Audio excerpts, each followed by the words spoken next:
It's all her. Itu apa yang dia mahu. There's no point kalau you buat sesuatu tu bukan kerana Allah Ta'ala. Kalau dia buat tu pakai tudung sebab suami suruh, buat apa? So itu yang dia hendakkan, dia buat ni kerana Allah. So saya restu. Itu je. Saya tak nak mengata pakailah ni, pakailah tu, buatlah ni, jangan buat tu. Itulah reaksi pengarah Datuk Yusri Abdul Halim apabila ditanya mengenai penghijrahan isterinya iaitu Datin Lisa Surihani. Kata Yusri, perubahan yang dilakukan oleh Lisa semuanya atas kehendak isterinya itu sendiri selepas mereka pulang menunaikan umrah. Rata-rata netizen juga dilihat memuji perubahan dan penampilan Lisa yang boleh dijadikan contoh dan teladan baik untuk semua. Saya tidak pernah termakan di pujian, baik cacian.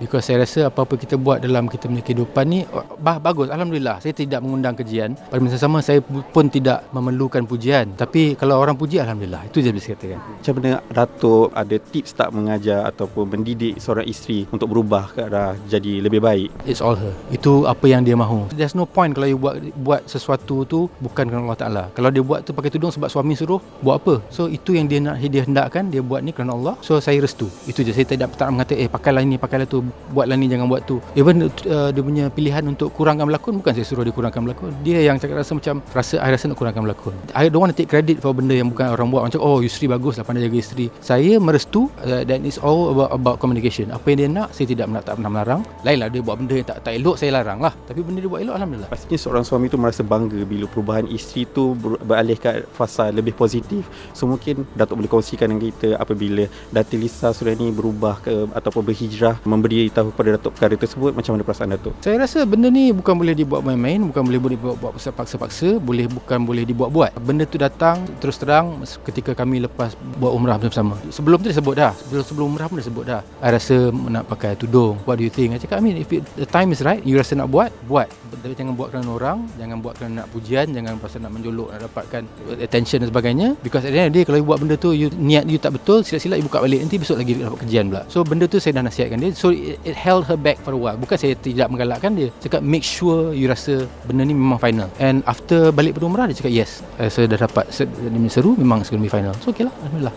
Dah alang-alang jumpa ni, nak tanyalah tentang filem Juang. Macam mana Datuk Yusri bekerjasama dengan 4 pengarah lain dalam satu filem? Tak susah ke? Pada initial thought, saya rasa macam nanti tak bercelaru ke cerita ni. Masing-masing director semua ada style masing-masing. Tapi Alhamdulillah, saya rasa in the end, saya sebagai penonton, saya rasa tak dapat trace pun siapa direct yang mana. Bila saya menonton, saya tak rasa pun ni bukan akunya, ni dia punya, ni dia punya. Because you're watching it in its entirety, like of satu flow. Saya rasa keistimewaan dia di mana semua 5 cerita ni boleh bergabung kan jadi satu. Macam saya cakap tadi, the spirit of it, the soul dia, jiwa dia sebenarnya tentang unity. So mungkin bila Datuk menceritakan tentang 5 cerita yang berbeza, pernah tak Datuk mengalami pengalaman di which is di mana semangat satu padu tu ada seperti dalam filem Juang kali ni? Saya pernah mengalami semangat satu negara, satu Malaysia ni ketika waktu Malaysia main bola, di mana saya tengok sebelah saya ada Sing sana, ada Cina, ada Melayu, semua Malaysia. Boleh saya rasa macam sebab saya tengok benda tu. Saya baru terdetik di mana waktu kegembiraan kita dapat that happiness, kita share together. Tetapi bila dah dapat musibah macam ni, Allah turunkan, rupanya itu ada satu orang cakap ada hikmah di sebaliknya, because kita nampak di mana kita kita become one. Saya rasa setiap benda diturunkan ada pengajaran kita patut terima. So pengajaran di sini is that we are stronger if we are one.